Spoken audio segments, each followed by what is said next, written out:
A woman also needs to be able to complement his leadership. So, meaning being a help to him making the decision rather than a hurt to it. And that includes even if his decision might not be exactly what she thinks would be the right thing.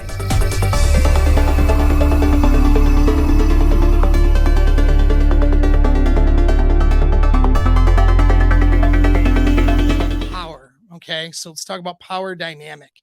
If both you guys were surrendered in your natural states in the relationship, this is assuming it's a heterosexual sort of normalized, just and statistically normal or statistically common. We'll say, I don't like the word normal because that tends to demonize people who do different things. That's not really right to do, but we'll say common. Okay. So considering if it's a statistically common heterosexual relationship, if she were to be surrendered to the relationship, meaning not protecting herself and trusting her partner completely, and you as a man were to do the same thing with her, you would fall into natural roles based on male and female dynamics.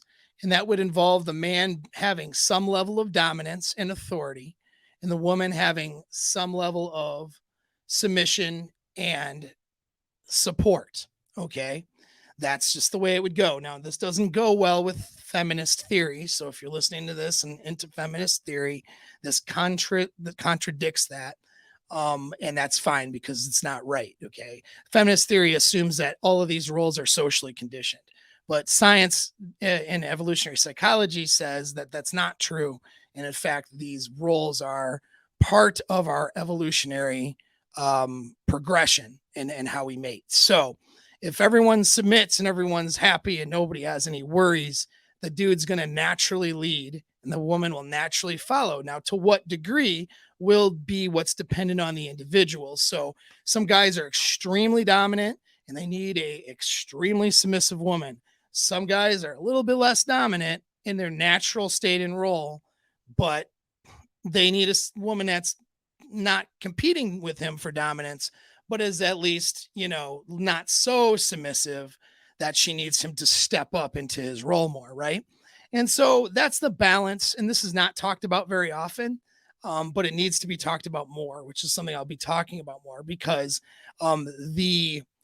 when things are stripped away and you're in a natural state and she's in a natural state, does she fall into your dominance or does she expect more dominance with you? From you, and you have to now force or push yourself to be a different person than what you would like to be. That's maybe you have somebody who's actually too submissive as a guy, or the woman, maybe you're with somebody who's not dominant enough for you.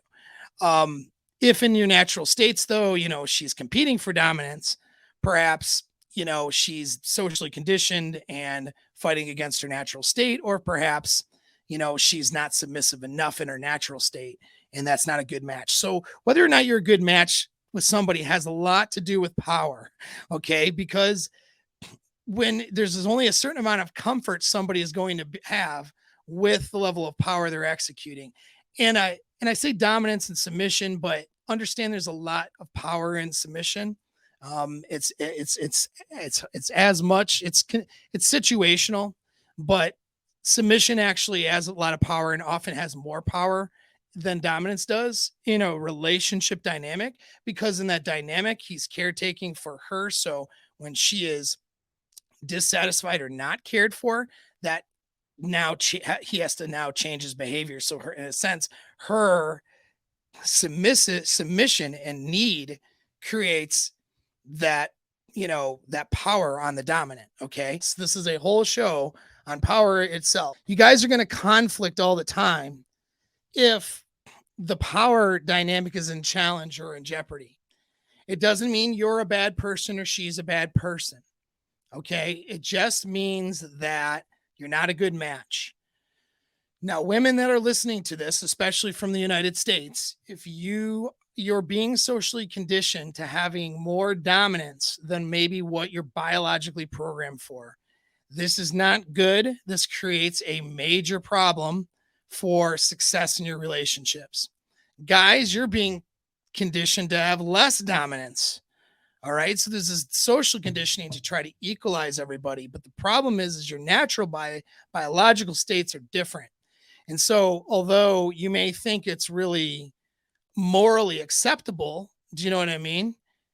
Um, to to be, equal or whatever it may be in terms of this power dynamic, but your attraction triggers are not going to respond the same way. I respond from an attraction level as a dominant man to submissive female. A very submissive female, like, makes me just behaviorally submissive, and how she shows up makes me like woo woo. Like, I'm just like that gets me. Well, like that gets me out of that, just woof woof. That gets my attraction. Okay. Um, some guys will see that as her being too helpless, in a sense, being a baby, or she's being helpless, or she's being this, or she's, being passive aggressive, you know what I mean? And I'm just like, oh boy. All right. Because my level of dominance is really high. Now, if it's not a good match, then you either need to be more like, you're not matched. You need to ask yourself why, and you need to see if you could change or she could change so you can be a better match. And if you're not willing or able to do that, if it doesn't fit who you are, then do not continue in a long-term relationship together. All right. So that's something you need to figure out, because that's the crux or the root of whether or not you're going to conflict or not, a lot or not. All right. Now, let's say the power dynamic you know, is balanced, right? And I say balanced, I don't mean equal. I mean, just, she complements your dominance, you complement her submission, your submissiveness. His role, okay, in this, because we consider the power dynamic. So his role, your role as a man, you need to be a trusted authority figure in that relationship. Now, in westernized culture, women hate the word authority, because it brings up ideas of non-consent or not being consensual. So understand that when I say authority and anything going on in this video further, um, it's always consensual. Okay. A power dynamic in a relationship where he's dominant is still consensual. A dynamic where she, sees him as an authority figure. When I say the man is an authority, that's because she is still in consent of that. You understand? Everyone has agency or is an authority of themselves. So don't take away her authority of herself, all right, or her agency by saying he has authority in the relationship.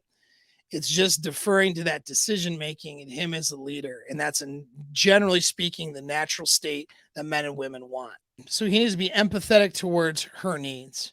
He needs to be a trusted authority. So what does trusted authority means? It means she can trust his leadership, meaning that she can be consenting to that leadership. Why would she consent to his leadership? Because she trusts him, right? What creates that trust? Empathy. She knows her needs are going to be taken care of. So because he is empathetic towards those needs.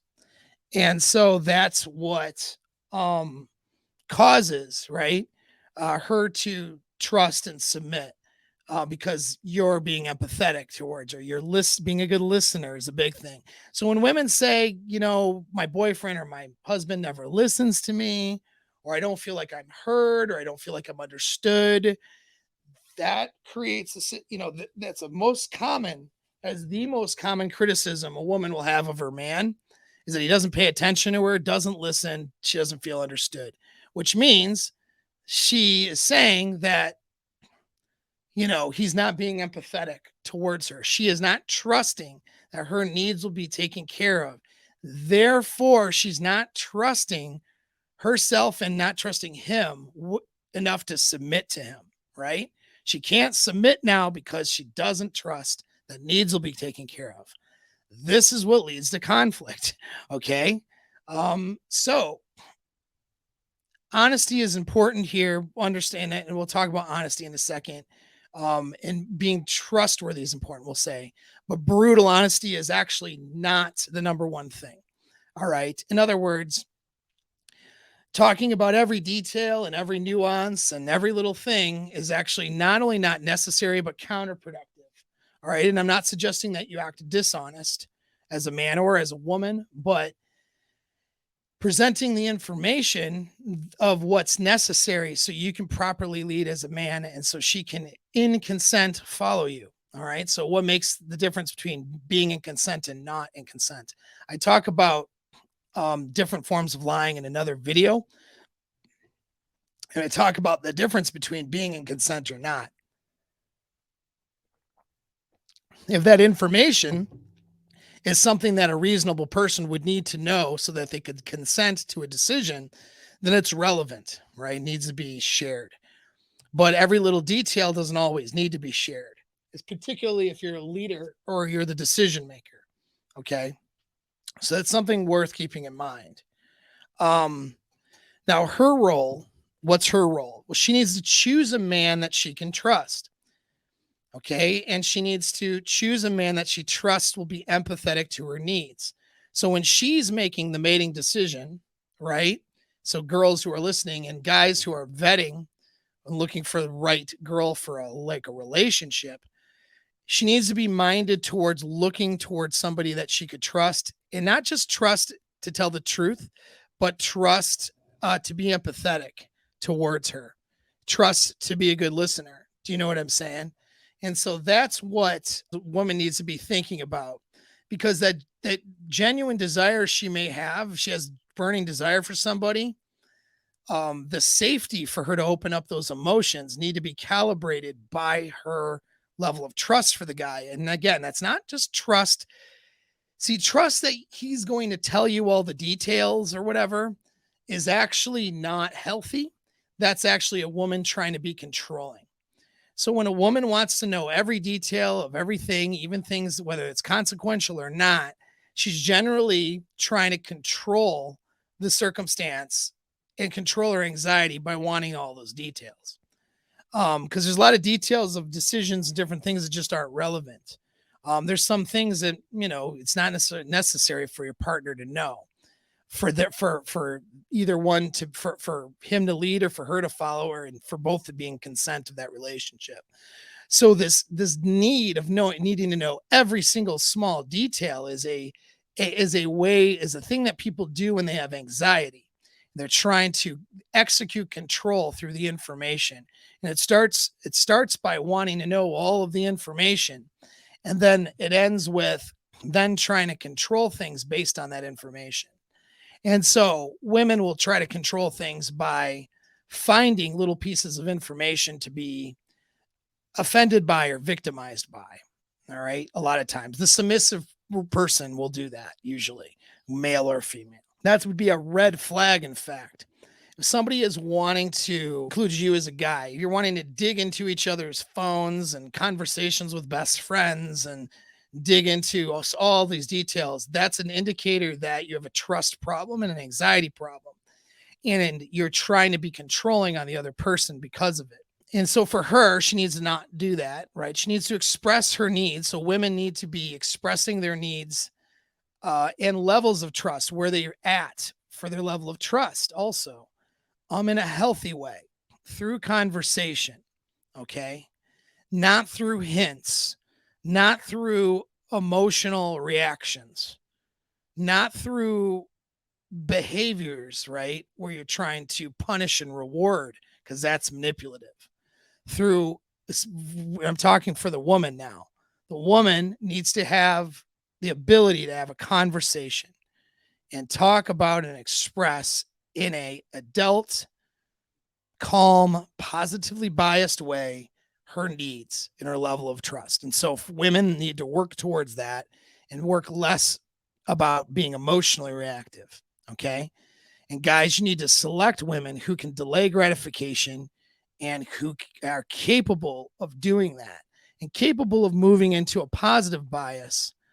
And then when it's time to handle a problem, to use that positive bias in order to communicate in a healthy way versus doing some of the toxic communication pattern.